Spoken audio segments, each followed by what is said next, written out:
नमस्कार करता हूं मैं आप सबको। आज एक कहानी पढ़ रहा था, मनुष्य के जीवन में बुद्धों की इतनी जरूरत क्यों है। मुझे बहुत से लोग कहते हैं, स्वामी जी आप ये बुद्धौ क्यों करते रहते हैं। मनुष्य को ये शरीर मिला और एक दिन मौत आएगी। मौत पे हम बिलखते हैं। मौत पे हम इसलिए नहीं बिलखते कि बस आदमी चला गया, दुख बहुत हुआ। हम अपनी आवश्यकताओं के लिए रोते हैं कि उसके बिना हमारा काम नहीं चलता है। तो आज की प्यारी सी कहानी मैं आपको सुनाऊंगा। उससे पहले बुद्धौ क्यों जरूरी है, सुनिएगा इस प्यारी सी कहानी को कि बुद्धौ क्यों जरूरी है आदमी के लिए। थाईलैंड में एक मंदिर है। उस मंदिर के अंदर एक स्तंभ है, 100 सीढ़ियां हैं उसके अंदर, घुमावदार। और कहते हैं उस मंदिर के अंदर एक पशु जैसा सांप है। उसको एक श्राप मिला हुआ है कि जो भी कोई, मान लीजिए आप 3 चक्रों से ऊपर की ओर उठे, आप 7 चक्रों तक ऊपर उठे, जब 7वां चक्कर आपके खिल जाते हैं तब बुद्धौ होता है। या यूं कहूं, सहस्त्रार के खिल जाने के बाद अपने आप 7 चक्कर खिल जाते हैं। ये मनुष्य की चेतना की ऊंचाई है। उस सांप को एक श्राप है कि जब भी कोई बुद्ध पुरुष आएगा उसके साथ ही वो 100वीं सीढ़ी तक जा सकता है। नहीं तो जितनी भी आज तक सिर्फ एक बुद्ध पुरुष आया है वहां पे, और उस बुद्ध पुरुष के साथ वो आखिरी ऊंचाई तक गया है। अनंत सालों से वो प्रतीक्षा कर रहा है। उस मंदिर में हजारों लोग आते हैं और वो चढ़ते हैं, उतरते हैं। उनकी चेतना के साथ वो मुश्किल से 10 या 20 सीढ़ी चढ़ पाता है, उससे ऊपर नहीं चढ़ पाता। विडंबना देखिए उस सांप की, और विडंबना देखिए हमारी, कि हमारी चेतना का कमल खिलना चाहिए था। हमारी चेतना का कमल इतना ज्यादा खिलना चाहिए था कि हम उस सांप जैसी हजारों आत्माओं को उनके श्राप से मुक्त कर सकें। बातें करने में और डूबने में बहुत फर्क है। आज के संत शक्ति प्रदर्शन करते हैं। आज के संत सिर्फ उपदेश देते हैं। आपने जब भी देखा मेरी वीडियो में, मैं कभी भी ज्यादा उपदेश नहीं देता। मैं तो मौन में उसको क्या दिया जा सकता है, मौन में शिष्य को क्या दिया जा सकता है, वही देने की कोशिश करता हूं। वो सांप आज तक कहते हैं सिर्फ एक बार ऊपर चढ़ा है, अनंत साल हो गए।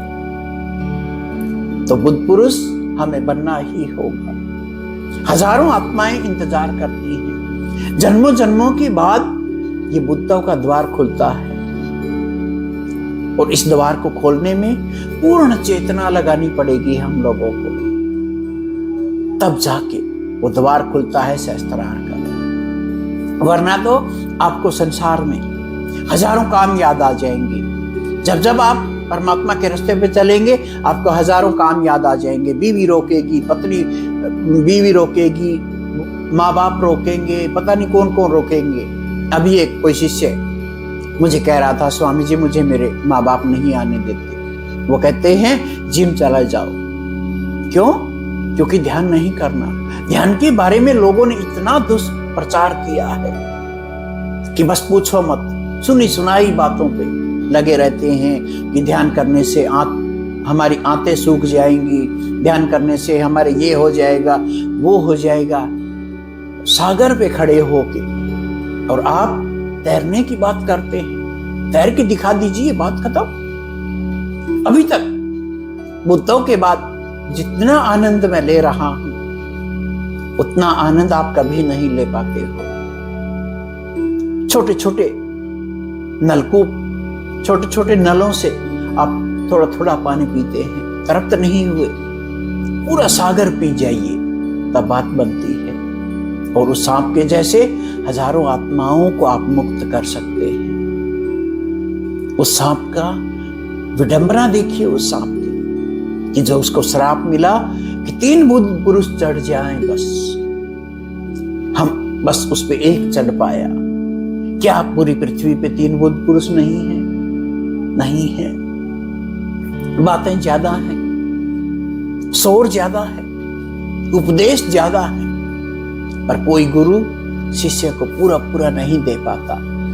देखा आपने, बहुत से शिष्य बागी हो जाते हैं। वो इसीलिए बागी हो जाते हैं कि गुरु उनको पूरा नहीं दे पाया, या यूं कहिए कि गुरु पूरा नहीं दे पाया, या यूं कहिए शिष्य पूरा नहीं ले पाया।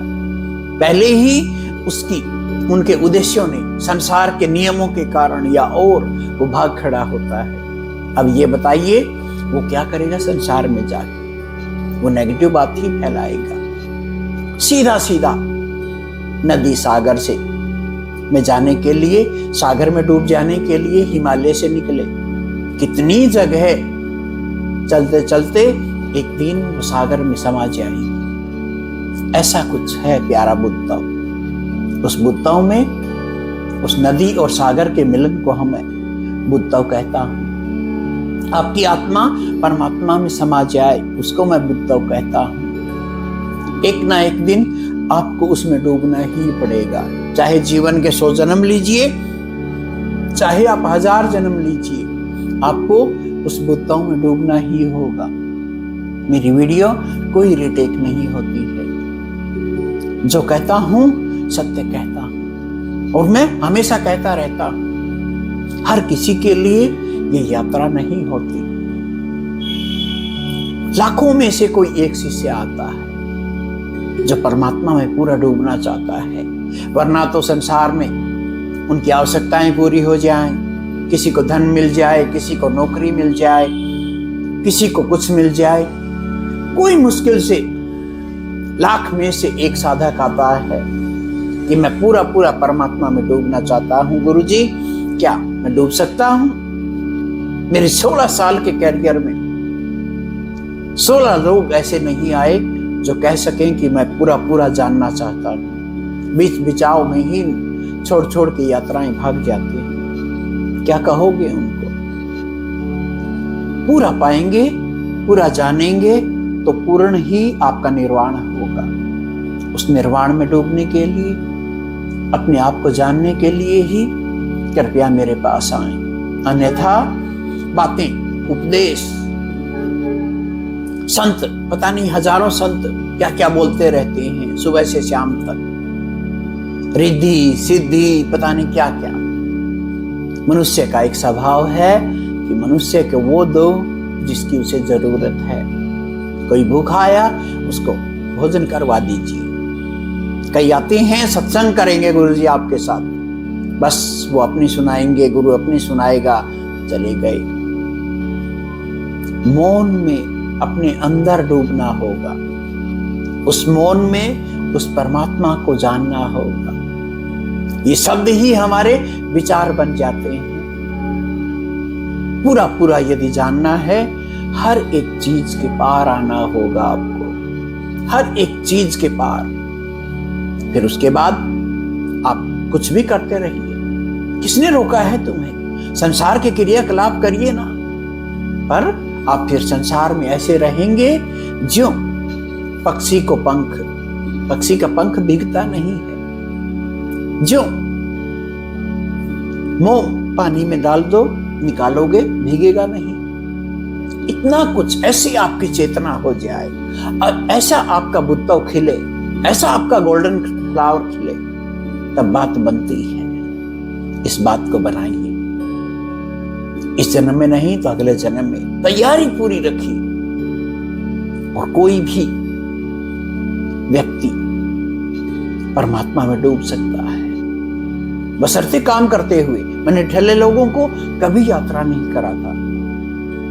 मैं कहता हूं पहले कमा के आइए, फिर उसका 10वां हिस्सा लेके आइए, ताकि गुरु का भी काम चले। ये यात्रा ऐसी नहीं है कि आपने बस गुरु के पास चले गए एहसान सा करके और यात्रा करके भाग के आ गए। नहीं, आमूल चूल परिवर्तन होता है।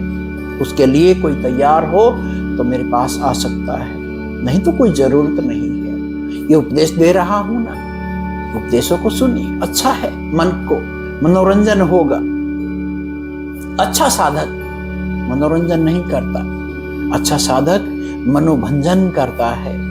अच्छा गुरु मनोभंजन करता है। साधक को उस मनोभंजन के लिए तैयार होना होगा, उसके लिए थोड़ा सा सीरियसली होना होगा, उसके लिए हंसीबा खेलीबा धरीबा ध्यान को मुश्किल मत बनाइए। तुम्हारा कुनकुना ध्यान हो सकता है आने वाले शिष्य को वो ना मिल पाए जो वो डिजर्व करता है, जो उसको चाहिए। तो अपनी यात्रा को पूरा करिए, तभी बात बनती है। हरिओम।